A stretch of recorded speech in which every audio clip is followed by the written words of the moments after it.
Apakah PKB yang tidak dibayarkan ketika operasi lalu lintas, STNK-nya masih hidup, ditilang polisi, bisa atau tidak? Jawabannya adalah tidak. Kalau ada polisi lalu lintas yang melakukan penilangan, maka polisi lalu lintas itu bisa dilaporkan tindak pidana pasal 333 KUHP, merampas kemerdekaan seseorang, karena tidak ada dasar hukumnya. Ancaman pidana bagi polisi itu adalah 8 tahun penjara. Ini tidak main-main loh. Nah, saya jelaskan sekarang dasar hukumnya. Pertama kita mulai dari STNK. STNK ini selalu ada 2 lembar. Yang pertama ini disebut surat tanda nomor kendaraan bermotor. Berlakunya 5 tahun. Di belakangnya ada lampiran. Lampirannya ini adalah surat ketetapan kewajiban pembayaran PKB.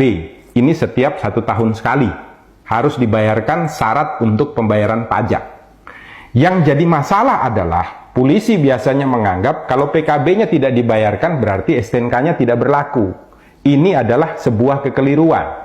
Kenapa demikian? Dasar hukumnya begini, biasanya dipakai polisi adalah pasal 288 ayat 1 untuk melakukan penilangan ketika PKB-nya belum dibayarkan.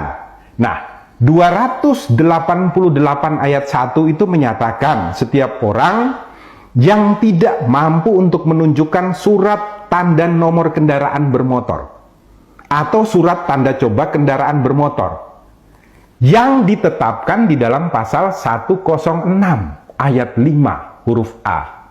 Jadi penilangan terhadap pasal 288 ayat 1 didasarkan pada pelanggaran yang dilakukan dalam ketentuan pasal 106 ayat 5 huruf A. Bukan pasal 70.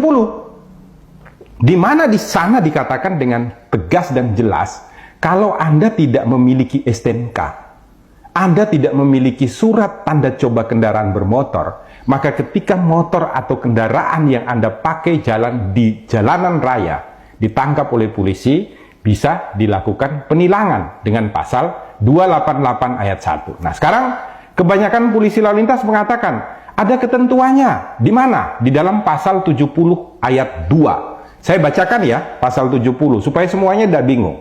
Pasal 70 ayat 2 mengatakan, surat tanda nomor kendaraan bermotor dan tanda nomor kendaraan bermotor berlaku selama 5 tahun. Garis bawahi dulu, berlaku selama 5 tahun. Koma, yang harus dimintakan pengesahannya setiap tahun. Garis bawahi ya, yang harus dimintakan pengesahannya setiap tahun. Anda harus baca penjelasannya Pak Polisi. Nah, di dalam penjelasan daripada pasal 70, ini secara tegas dikatakan ya, ayat 2, yang dimaksud dengan pengesahan setiap tahun adalah sebagai pengawasan tahunan terhadap registrasi dan identifikasi kendaraan bermotor, serta menumbuhkan kepatuhan wajib pajak kendaraan bermotor. Jadi maksudnya itu bukan kemudian STNK-nya tidak berlaku, bukan. Maksudnya itu adalah untuk dilakukan registrasi dan identifikasi ulang terhadap kendaraan bermotor dan untuk membuat agar semua orang yang memiliki kendaraan bermotor itu wajib atau taat di dalam melakukan pembayaran pajak.